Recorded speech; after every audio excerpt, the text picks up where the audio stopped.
আমার মায়ের বরাবরই চিন্তা ছিল যে সংসারটা আমি ঠিকঠাক করতে পারবো কি না। হ্যাঁ, আমি একেবারেই সংসারী নই, তবে একদম অগোছালোও বলা যায় না। রান্না আমি বিয়ের আগে বহুবার করেছি, কিন্তু নিয়মিত সংসার করার মতন রান্না তো করিনি।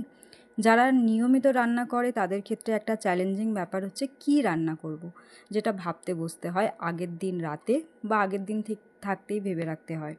তো আজকে আমি রান্না করছিলাম চিংড়ি মাছ দিয়ে কচু দিয়ে একটা তরকারি, যেটা আমার মায়ের রেসিপি। তো মা আমাকে বলেছিল এর মধ্যে কিছুই লাগবে না, শুধুমাত্র চিংড়ি মাছ, কচু বা আলু বেগুন অ্যাড করলে করা যেতে পারে, না দিলে কোনো অসুবিধা নেই, ওটা অপশনাল। আর সাথে ছিল কাঁচা লঙ্কা, সর্ষে বাটা, নুন, হলুদ যেটা লেগেই থাকে, আর কিছুই লাগেনি এর মধ্যে। কালো জিরে লেগেছিল সামান্য। প্রথমে আমি তুলে রেখেছিলাম চিংড়ি মাছটা ভেজে, তারপরে আমি এর মধ্যে দিয়েছিলাম কালো জিরে আর লঙ্কা ফোড়ন তেলে। একটুখানি কচু দিয়ে নাড়াচাড়া করার পর আমি এর মধ্যে দিয়ে দিয়েছিলাম আলু। আলুটা নেড়ে চেড়ে আমি সামান্য বেগুন আমার কাছে ছিল সেটাও দিয়েছিলাম। যাদের কাছে বেগুন থাকবে না, না দিলেও কোনো অসুবিধা নেই, যেটা প্রথমেই বললাম। আমার সংসারটা যখন শুরু হয়েছে না, খুবই অগোছালো লাগতো, সব কিছু আমি করে উঠতে পারতাম না।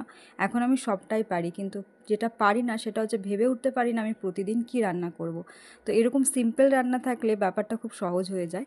কিছুক্ষণ আমি হলুদ নুন দিয়ে নেড়েচেড়ে সব সবজিগুলোকে জল ঢেলে দিয়েছিলাম, এবং জল ঢালার পর ফুটে ওঠার পরে আমি এর মধ্যে দিয়ে দিয়েছিলাম চিংড়ি মাছগুলো। আমি সবসময় চেষ্টা করি, আর এই যে দেখতে পাচ্ছ এখানে আমি দিয়েছিলাম সর্ষে বাটা আর লঙ্কা বাটাটা।